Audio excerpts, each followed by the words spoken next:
Hello বন্ধুরা, আমি সোমেন আর তোমরা দেখছো তোমাদের প্রিয় channel Somen study and blog. এখন তোমরা জানো আমরা ইউটিউবের পাশাপাশি ফেসবুকেও তোমরা আমাদের ক্লাস করতে পারবে। আমাদের ফেসবুক এই সোমেন স্টাডি অ্যান্ড ব্লগ নামেই পেজ করা আছে, সেখানে তোমরা অবশ্যই যদি প্রথম দেখে থাকো তাহলে একটা লাইক এবং ফলো করে রেখো, এবং যারা ইউটিউব থেকে দেখছো অবশ্যই চ্যানেলটা যদি সাবস্ক্রাইব না করে থাকো সাবস্ক্রাইব করে দিও, এবং যারা আগের ক্লাসগুলো দেখোনি অবশ্যই প্লেলিস্টে গিয়ে আগের ক্লাসগুলো দেখে নিও। আজকে আমরা ইন্ডিয়ান কনস্টিটিউশন সম্পর্কে আলোচনা করব। আজকে আমাদের 3 নম্বর ক্লাস, যার আগের ক্লাসগুলো দেখুন অবশ্যই দেখে নিও। চলো শুরু করি আজকের ক্লাস। আজকের প্রথম প্রশ্ন, 1 নম্বর প্রশ্ন, রাজ্যসভার চেয়ারম্যান কে? রাজ্যসভার চেয়ারম্যান কি? অপশান এ বলছে রাষ্ট্রপতি, বি বলছে উপরাষ্ট্রপতি, সি বলছে প্রধানমন্ত্রী এবং ডি বলছে মুখ্যমন্ত্রী। তাহলে এখানে সঠিক উত্তর কী হয়ে যাবে? রাজ্যসভার চেয়ারম্যান হলেন উপরাষ্ট্রপতি। পরের প্রশ্ন, 2 নম্বর প্রশ্ন, ভারতের উপরাষ্ট্রপতি কার দ্বারা নির্বাচিত হন? অপশান এ বলছে জনসাধারণ কর্তৃক প্রত্যক্ষভাবে নির্বাচিত হন, বি বলছে রাষ্ট্রপতি কর্তৃক মনোনীত হন, সি বলছে রাজ্য বিধানমণ্ডলীগুলির সদস্য দ্বারা নির্বাচিত হন, এবং ডি বলছে পার্লামেন্টের উভয় কক্ষের সদস্যদের দ্বারা গঠিত একটি নির্বাচক মণ্ডলী দ্বারা নির্বাচিত হন। তাহলে সঠিক উত্তর কী হয়ে যাবে? উপরাষ্ট্রপতি নির্বাচিত হন পার্লামেন্টের উভয় কক্ষের সদস্যদের দ্বারা গঠিত একটি নির্বাচক মণ্ডলীর দ্বারা। তাহলে অপশান ডি হয়ে যাবে সঠিক উত্তর। পরের প্রশ্ন, 3 নম্বর প্রশ্ন, রাজ্যসভার সাবেক চেয়ারম্যান কে? রাজ্যসভার সাবেক চেয়ারম্যান হলেন অপশান বি উপরাষ্ট্রপতি। পরের প্রশ্ন, 4 নম্বর প্রশ্ন, নিম্নলিখিত লিখিত ব্যক্তিদের মধ্যে কে ভারতের রাষ্ট্রপতির পদ গ্রহণের পূর্বে উপরাষ্ট্রপতি হিসেবে কাজ করেননি? অপশানগুলো আগে দেখে নিই। অপশান এ বলছে শঙ্কর দয়াল শর্মা, যিনি পূর্বে উপরাষ্ট্রপতি হিসেবে কাজ করেননি। বি বলছে নীলাম সঞ্জীব রেড্ডি, যিনি উপরাষ্ট্রপতি হিসেবে কাজ করেননি। সি বলছে ডক্টর জাকির হোসেন, এবং ডি বলছে আর ভেঙ্কট রমন। তাহলে কোন রাষ্ট্রপতির পদ গ্রহণের পূর্বে উপরাষ্ট্রপতি হিসেবে কাজ করেননি? তাহলে সঠিক উত্তর হয়ে যাবে অপশান বি নীলাম সঞ্জীব রেড্ডি। পরের প্রশ্ন, 5 নম্বর প্রশ্ন, একটি রাজ্যের মুখ্যমন্ত্রী কার কাছে দায়বদ্ধ? একটি রাজ্যের মুখ্যমন্ত্রী, অপশান এ বলছে প্রধানমন্ত্রী, বি বলছে রাজ্যসভা, সি বলছে বিধানসভা, এবং ডি বলছে রাজ্যপাল। তিনি কার কাছে দায়বদ্ধ থাকেন মুখ্যমন্ত্রী? অবশ্যই বিধানসভা। অপশান সি সঠিক উত্তর হয়ে যাবে অপশান সি, বিধানসভার কাছে তিনি দায়বদ্ধ থাকেন। পরের প্রশ্ন, 6 নম্বর প্রশ্ন, ভারতের প্রথম উপপ্রধানমন্ত্রী কে ছিলেন? ভেরি ভেরি ইম্পর্টেন্ট প্রশ্ন। অপশান এ বলছে ভি আর গিল, বি বলছে আর এন শুক্লা, সি বলছে চৌধুরী দেবীলাল, এবং ডি বলছে সর্দার বল্লভভাই প্যাটেল। তাহলে সঠিক উত্তর হয়ে যাবে অপশান ডি সর্দার বল্লভভাই প্যাটেল। পরের প্রশ্ন, 7 নম্বর প্রশ্ন, ভারতের ন্যাশনাল ওয়াটার রিসোর্স কাউন্সিলের চেয়ারম্যান কে?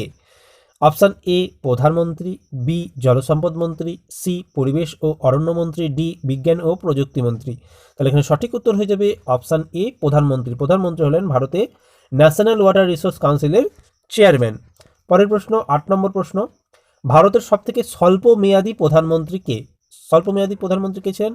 অপশান এ বলছে লাল বাহাদুর শাস্ত্রী, বি বলছে চৌধুরী চরণ সিং, সি বলছে চন্দ্রশেখর, এবং ডি বলছেন এইচ.ডি. দেবেগৌড়া। তাহলে সঠিক উত্তর হয়ে যাবে অপশান সি চন্দ্রশেখর। পরের প্রশ্ন, 9 নম্বর প্রশ্ন, ভারতের রাজ্য পরিষদ কি নামে পরিচিত? অপশান এ লোকসভা, বি সংসদ, সি রাজ্যসভা, এবং ডি বলছে বিধানসভা। তাহলে রাজ্য পরিষদ কি নামে পরিচিত? অপশান সি রাজ্যসভা নামে। পরের প্রশ্ন, 10 নম্বর প্রশ্ন, লোকসভার অধ্যক্ষ হন সংসদের সদস্যদের দ্বারা নির্বাচিত, প্রধানমন্ত্রী দ্বারা নির্বাচিত, লোকসভার সংখ্যাগরিষ্ঠ দলের দ্বারা নির্বাচিত, নাকি উপরের কোনোটিই নয়? এখানে সঠিক উত্তর কী হবে? লোকসভার অধ্যক্ষ হন লোকসভার সংসদের সদস্যদের দ্বারা নির্বাচিত। সঠিক উত্তর হয়ে যাবে অপশান এ। পরের প্রশ্ন, 11 নম্বর প্রশ্ন, কার সুপারিশ পেলে রাষ্ট্রপতি জরুরি অবস্থা ঘোষণা করতে পারেন? অপশানগুলো দেখে নিই। অপশান এ বলছে লোকসভার স্পিকার, বি বলছে প্রধানমন্ত্রী, সি বলছে ভারতের মুখ্য বিচারপতি, ডি বলছে কেন্দ্রীয় ক্যাবিনেট। তাহলে কার সুপারিশ পেলে রাষ্ট্রপতি জরুরি অবস্থা ঘোষণা করতে পারেন? তাহলে সঠিক উত্তর হয়ে যাবে অপশান বি প্রধানমন্ত্রী। প্রধানমন্ত্রীর সুপারিশের ভিত্তিতেই অবশ্যই সুপারিশটা লিখিত হতে হবে, লিখিত সুপারিশের ভিত্তিতেই প্রধানমন্ত্রীর রাষ্ট্রপতি জরুরি অবস্থা ঘোষণা করতে পারেন। পরের প্রশ্ন, 12 নম্বর প্রশ্ন, তার আগে বলে রাখি যারা এখনও চ্যানেলটা সাবস্ক্রাইব করোনি, যারা নতুন অবশ্যই সাবস্ক্রাইব করে দিও, আর এখন যারা লাইক করোনি অবশ্যই যদি ভালো লেগে থাকে অবশ্যই একটা লাইক দিয়ে দিও। 12 নম্বর প্রশ্ন, কেন্দ্রীয় মন্ত্রিপরিষদ সমষ্টিগতভাবে কার কাছে দায়বদ্ধ? অপশান এ বিচার বিভাগ, B Lok Sabha, C council of state, এবং ডি রাষ্ট্রপতি। তাহলে সঠিক উত্তর কী হয়ে যাবে? সঠিক উত্তর হয়ে যাবে অপশান বি লোকসভা। কেন্দ্রীয় মন্ত্রিপরিষদ অবশ্যই লোকসভার কাছে দায়বদ্ধ। পরের প্রশ্ন, 13 নম্বর প্রশ্ন, ভারতের রাষ্ট্রপতি কাকে নিয়োগপত্র দেন না? অপশান এ বলছে সেনাপ্রধান, বি বলছে লোকসভার অধ্যক্ষ, সি বলছে ভারতের মুখ্য বিচারপতি এবং ডি বলছে বিমান বাহিনীর প্রধান। তাহলে এখানে সঠিক উত্তর হয়ে যাবে অপশান বি লোকসভার অধ্যক্ষ। 14 নম্বর প্রশ্ন, ভারতের রাজ্য পরিষদের সদস্যবৃন্দ কোন সময়কালের জন্য নির্বাচিত হয়ে থাকেন? অপশান এ 4 বছর, বি 5 বছর, সি 6 বছর এবং ডি জীবনভর। আশা করি এটা সকলেই জানো, তাহলে অপশান সি হয়ে যাবে এখানে সঠিক উত্তর, 6 বছর। পরের প্রশ্ন 15 নম্বর প্রশ্ন, পাবলিক অ্যাকাউন্টস কমিটির সদস্যগণ কোথা থেকে মনোনীত হন? Option A Lok Sabha, option B শুধুমাত্র রাজ্য পরিষদ, অপশান সি রাজ্য আইনসভা এবং অপশান ডি সংসদের উভয় কক্ষ। তাহলে এখানে সঠিক উত্তর কি হয়ে যাবে? সঠিক উত্তর হয়ে যাবে অপশান ডি সংসদের উভয় কক্ষ হয়ে যাবে সঠিক উত্তর।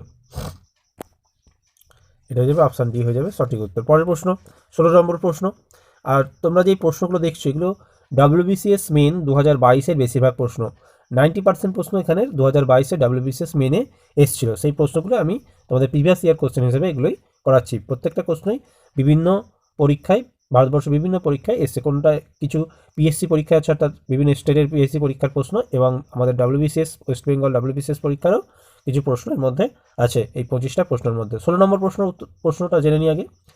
ভারতের সংবিধানে কত নম্বর ধারা অনুযায়ী অর্থ বিল প্রদান করা হয়? ভেরি ভেরি ইম্পর্টেন্ট একটা প্রশ্ন। অপশান এ 110 নম্বর ধারা, বি 210 নম্বর ধারা, সি 101 নম্বর ধারা, ডি 201 নম্বর ধারা। তাহলে সঠিক উত্তর কি হয়ে যাবে? কত নম্বর ধারা অনুযায়ী অর্থ বিল প্রদান করা হয় সংবিধানের? সঠিক উত্তর হয়ে যাবে অপশান এ 110 নম্বর ধারা। 110 নম্বর ধারা অনুযায়ী অর্থ বিল প্রদান করা হয়। 17 নম্বর প্রশ্ন, রাজ্যসভার সর্বোচ্চ সদস্য সংখ্যা কত? Option A 220, B 250, C 230, D 240। তাহলে এখানে সঠিক উত্তর হয়ে যাবে অপশান বি 250। পরের প্রশ্ন 18 নম্বর প্রশ্ন, 80 নম্বর ধারা কি ব্যাখ্যা করে? অপশান এ বলছে লোকসভার গঠন, বি বলছে রাজ্যসভার গঠন, সি বলছে রাজ্য বিধানসভার গঠন এবং ডি বলছে রাজ্য আইন পরিষদের গঠন। তাহলে সঠিক উত্তর হয়ে যাবে অপশান বি রাজ্যসভার গঠন 80 নম্বর ধারা ব্যাখ্যা করে। 19 নম্বর প্রশ্ন, পার্লামেন্টের অনুমোদনের জন্য অর্থ বিল ছাড়া অন্যান্য বিল পেশ করতে হয় কোথায়? অপশান এ বলছে লোকসভায়, বি বলছে রাজ্যসভায়, সি বলছে পার্লামেন্টের যে কোনো কক্ষে এবং ডি বলছে পার্লামেন্টের উভয় কক্ষে যৌথ অধিবেশনে। তাহলে এখানে সঠিক উত্তর হয়ে যাবে অপশান সি পার্লামেন্টের যে কোনো কক্ষে এটা প্রদান করতে হয়। পরের প্রশ্ন 20 নম্বর প্রশ্ন, রাজ্যসভার কোরামের জন্য ন্যূনতম কতজনের উপস্থিতি প্রয়োজন? অপশান এ বলছে 25, বি বলছে 50, সি বলছে 126 এবং ডি বলছে 100। তাহলে এখানে সঠিক উত্তর হয়ে যাবে অপশান এ 25 জনের উপস্থিতি অবশ্যই প্রয়োজন। 21 নম্বর প্রশ্ন, পাবলিক অ্যাকাউন্টস কমিটির চেয়ারম্যানকে? অপশানগুলো দেখে নিই। অপশান এ বলছে ক্ষমতাসীন দলের একজন সদস্য, বি বলছে বিরোধী দলের একজন সদস্য, সি বলছে কেন্দ্রীয় অর্থমন্ত্রী এবং ডি বলছে পার্লামেন্টের ডেপুটি স্পিকার। তাহলে পাবলিক অ্যাকাউন্টস কমিটির চেয়ারম্যানকে? পাবলিক অ্যাকাউন্টস কমিটির চেয়ারম্যান হলেন অপশান বি বিরোধী দলের একজন সদস্য। পরের প্রশ্ন 22 নম্বর প্রশ্ন, পার্লামেন্টে কার সম্মতি ছাড়া কোনো অর্থ বিল পেশ করা যায় না? অপশান এ ভারতের প্রধানমন্ত্রী, অপশান বি পার্লামেন্টের স্পিকার, সি ভারতের রাষ্ট্রপতি এবং ডি কেন্দ্রীয় অর্থমন্ত্রী। তাহলে সঠিক উত্তর কি হয়ে যাবে? কার সম্মতি ছাড়া কোনো অর্থ বিল পেশ করা যায় না? সঠিক উত্তর হয়ে যাবে অপশান সি ভারতের রাষ্ট্রপতি। 23 নম্বর প্রশ্ন, কোনো নাগরিককে লোকসভার সদস্য হতে হলে অন্তত কত বছর বয়স্ক হতে হবে? অপশান এ 21, বি 25, সি 30 এবং ডি 35। সঠিক উত্তর হয়ে যাবে অপশান বি 25। আমাদের লোকসভা এবং বিধানসভা ক্ষেত্রে বয়সটা একই, 25 বছর হতে হবে। 24 নম্বর প্রশ্ন, অন্তর্বর্তী সরকারের অর্থমন্ত্রী কে ছিলেন? Option A Liaquat Ali, B Sardar Vallabhbhai Patel, C M A Jinnah এবং ডি জওহরলাল নেহেরু। এটা বিহার পিএসসি পরীক্ষায় এসেছিল, 2022-এ প্রিলি পরীক্ষা এসেছিল পিএসসি পরীক্ষা বিহারের। এটা সঠিক উত্তর হয়ে যাবে option A Liaquat Ali.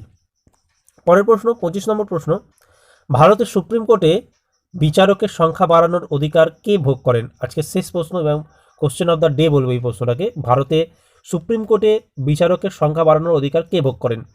Option A ভারতের মুখ্য বিচারপতি, অপশান বি সংসদ, সি রাষ্ট্রপতি এবং ডি আইন কমিশন। তোমরা উত্তরটা কমেন্ট বক্সে দিতে থাকো যে ভারতের সুপ্রিম কোর্টে বিচারকের সংখ্যা বাড়ানোর অধিকার কে ভোগ করেন।